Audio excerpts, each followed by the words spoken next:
So my school was interested in doing some recycling type of project across all curriculum, and I decided to take up weaving. We know that fast fashion contributes in many terrible ways to greenhouse gases. So I thought, well, let's use up some fabric. So I had students as homework to bring in old shirts, old sheets, old fabric that would normally be headed to the dump, and we turned them into baskets. And I figured out a technique while watching several videos on YouTube of how to do this without sewing. And sometimes it can be really tight, and then other times it can be really loose. And it doesn't really matter. If you want it to look more like a basket, that's fine. But you could actually weave it really loosely, and then it can become kind of this sculptural element. And then we took a piece of a sweater and made a pillow out of it and stuffed it inside. So it's got this neat kind of organic texture to it. Some of the baskets tend to be more sculptural, and students tied on different kinds of embellishments onto their basket and had some fun with that. We even made some miniature baskets for those who finished early, and then we did tie on some beads and stuff to embellish those to have some fun. But the technique is all the same, and the interesting thing about this technique is the way that it's woven, it actually becomes quite stretchy. So it can be opened up quite a bit, or it can be closed down like a traditional basket.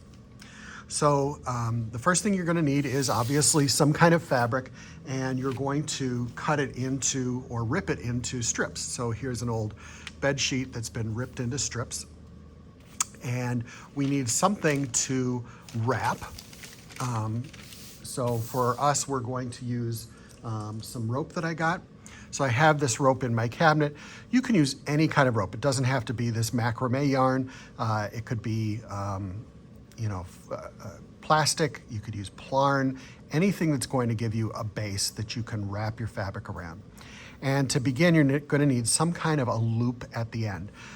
This can be done by tying a little bit of thread around the end and making a little loop that way. And another way you can do it is by actually using the fabric that's going to be incorporated into your project. So you just take a little loop of that over, make a little loop this way, and then I can just take the two ends of the string, or the fabric, and I can go ahead and just tie a knot in that. Anything that kind of closes that loop up, and then I do that really tight. Maybe I'll do it a second time just to make sure. Oops, and now I've got my loop and my fabric.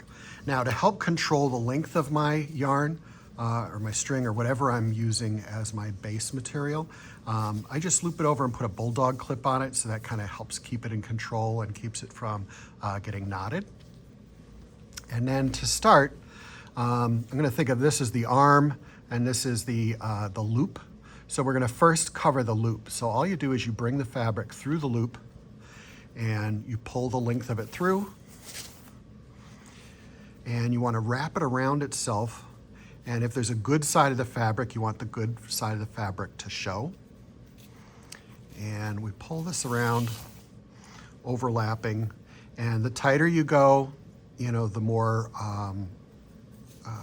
the basket will show. It'll be a little bit more strong, I think. But it's okay if it's loose. If you have young artists who are doing this and they're a little loose with it, I think it's going to be just fine. But I do like this technique, since you don't have to worry about the end coming off because it's been tied on there. So we keep going around, and I keep flattening out the fabric so that every time I go around, I'm wrapping quite a bit. So the beginning is the hardest part. So we've got it wrapped all the way around. And now I'm ready to go on to what I call the arm.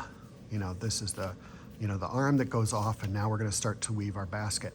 And you need to think of this as a spiral. We're going to go around and around and around and build on this. It's almost like doing a clay coil pot. If you think of it that way, it sort of makes sense as you get through the process. So I'm going to go ahead through this one more time. And now I'm going to pull it over the arm. And I'm going to wrap it probably twice around the arm.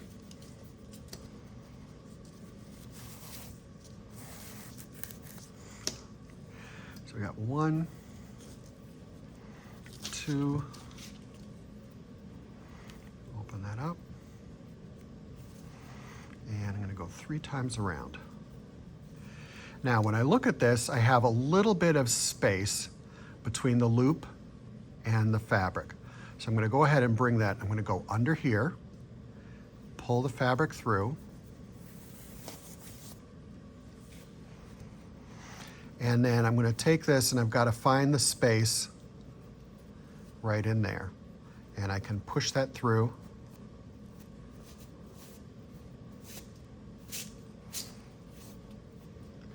And I'm going to go ahead and tighten that down here and then pull it through the loop. And then I'm going to make it go in the direction of my rope and pull it over. Okay. Now I'm going to wrap it 2 more times around, maybe 3. So I'll flatten out my fabric. And if there's a good side, you can twist the fabric so the good side shows. 1, 2, 3 times around. And now I'm a little bit distance away. So I go ahead and bring it over to my loop again. I'm going to pull it through. Pull it next to my last rope. And then I'm going to find that little loop that's in there. And I'm going to go ahead and push that through. Now, if you find that it gets a little too tight for your fingers, you can use a ballpoint pen to help push it through that little hole. So I make sure it's tight. Pull it back. And now again, I pull it in the direction of the rope. And that kind of locks it in. Okay, let's do that again. 1, 2, 3. Okay, we got a little distance here now. Bring it to it, pull it through.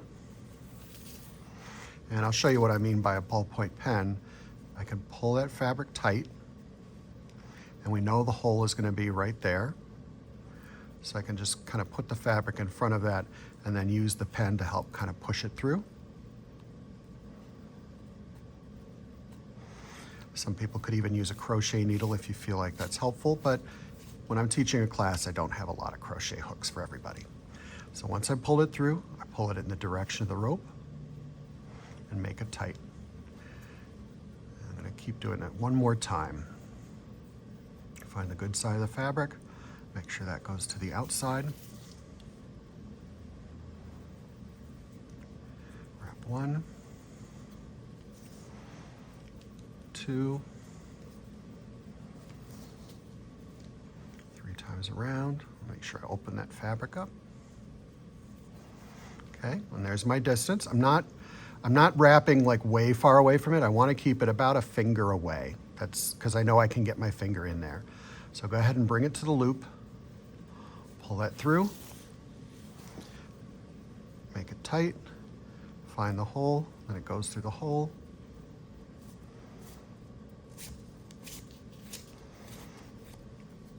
Okay, and then again, pull it in the direction of the rope to lock it in. All right, so now we're gonna start to build our spiral. And instead of going back to the middle, now I'm gonna go through this new hole that I've made. So now I've got holes outside here, and I'm creating a spiral. Okay, so I'm gonna go around. 1, 2,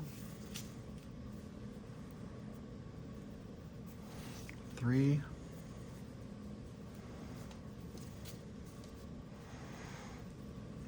4. And now instead of going through to the middle, I'm going to go through now to this new hole on the edge.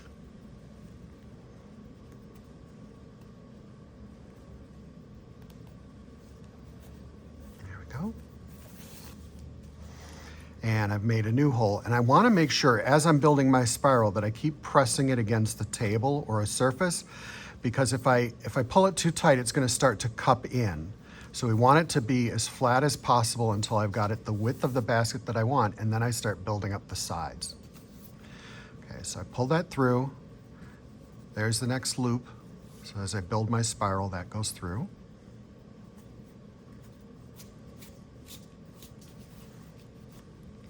And I can take the fabric, pull it tight to it, go through the hole, and then again, pull it in the direction of my string. And we'll do that one more time, and I'm going to show you what it looks like after you do this a few times. So wrap it 1, 2,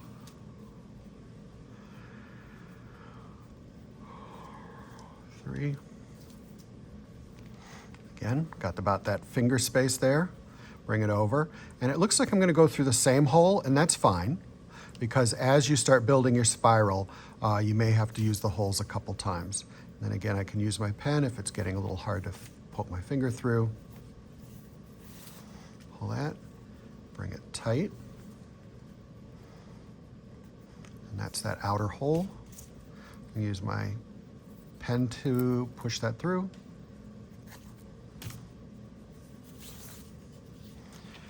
And then I pull it in the direction to lock it.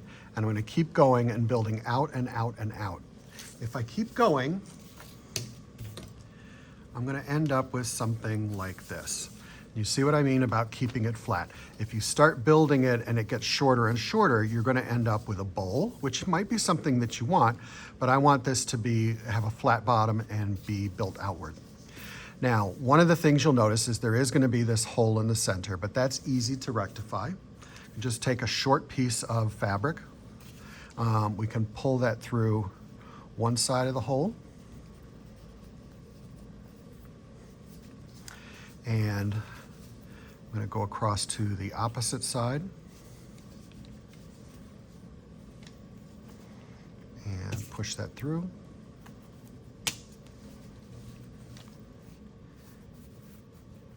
And I want to make sure that I leave enough of a tail that I can tie it on, because I'm not doing any sewing for this particular project. So I've pulled that through, so I got a tail to kind of tie. And now I'm going to go to a neighboring hole there.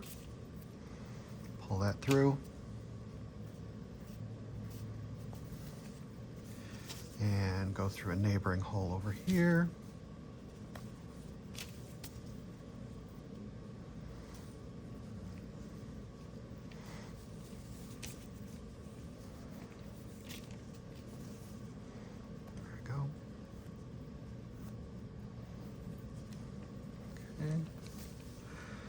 Don't want to make it too tight there. And enter here.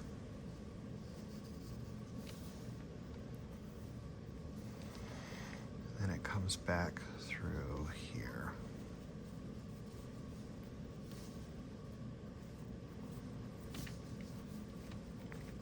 And then I've got these two ends, and I can go ahead and just tie them. And I can cut off any extra later on. Okay. For now, I'm just going to kind of tuck that in there because I want to show you how we build the rest of this. Okay. So again, I've got my clip to kind of keep everything from getting tangled. And as we go around, I'm still wrapping this, finding the good side on the outside. 1,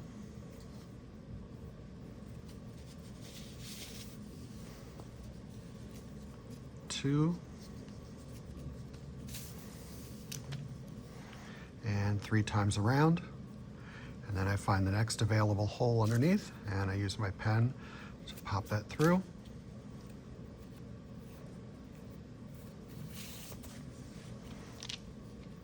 And steady the fabric on both sides so it's nice and tight to it. Bring that over, using my pen to push that through.